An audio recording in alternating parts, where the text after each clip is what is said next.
আসসালামু আলাইকুম ওরহমতুল্লাহি ওবরাকাতুহু নাহমাদুহু ওয়া নুসাল্লি আলা রাসূলিহিল করিম আম্মা বাদ।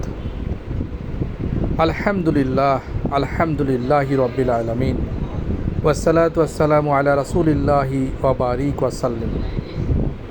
রাব্বি ইশরাহ লি সাদরি ওয়া ইয়াসসির লি আমরি ওয়াহলুল উকতাদাম মিন লিসানি ইয়াফকাহু কাওলি।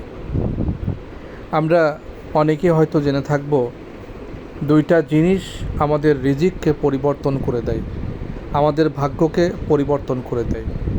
একটি হলো দোয়া আর অন্যটি হলো সদাচারণ। আমরা সদাচারণ এই জিনিসটা করা অত্যন্ত কঠিন একটা কাজ। আমরা ইচ্ছা করলেই আজান দিয়েছে মসজিদে যেতে পারি, রমজান মাস আমরা রোজা রাখতে পারি, আমরা সাধ্য থাকলে কোরবানি করা, হজে যাওয়া, ওমরা করা এগুলো করতে পারি, কিন্তু আমরা ইচ্ছা করলেই সদাচরণ করতে পারি না। একজন আপনাকে গালি দিয়েছে, আপনি তার জন্য গালি না দিয়ে আপনি চুপ থাকতে পারাটা বড় একটা কঠিন একটা জিহাদ, আর এটার নামই হচ্ছে সদাচরণ। এ কারণেই সদাচরণের গুরুত্ব, সদাচরণের ফজিলত এত বেশি।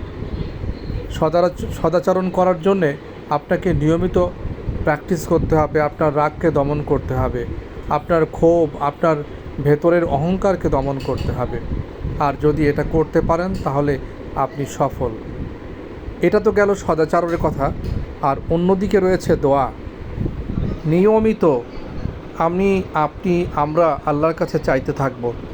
আল্লাহর কাছে নিজের জন্যে, অন্যের জন্যে, কাছের মানুষের জন্যে, দূরের মানুষের জন্যে, তামাম মানুষের জন্যে আমরা চাইতে থাকব।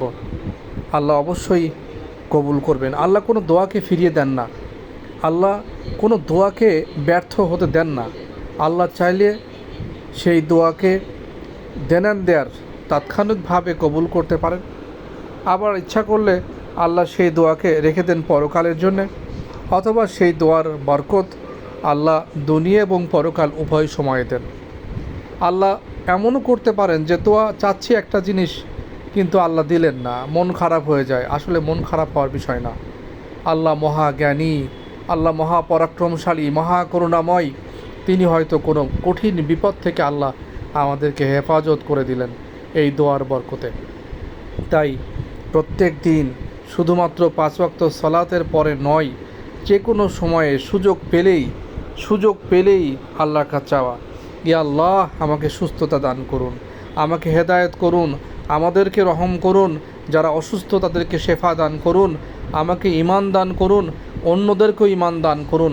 আমাকে আপনি অহংকারীদের অন্তর্ভুক্ত করবেন না, আমাকে আপনি জালিমদের অন্তর্ভুক্ত করবেন না। আমার পরিবার পরিজন, আত্মীয় স্বজন, বন্ধু বান্ধব, পাড়া প্রতিবেশী সকল মানুষের জন্যে আপনি দোয়া করতে থাকেন, চাইতে থাকেন। আর যখন আপনি নিজের জন্য চাইবেন, অপরের জন্য চাইবেন, তখন আল্লাহ অনেক খুশি হয়ে যান।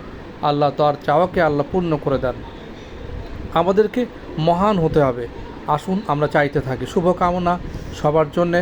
আল্লাহ সবাইকে কবুল করুক। আমিন। আসসালামু আলাইকুম ওয়া রাহমাতুল্লাহি ওয়া বারাকাতুহু।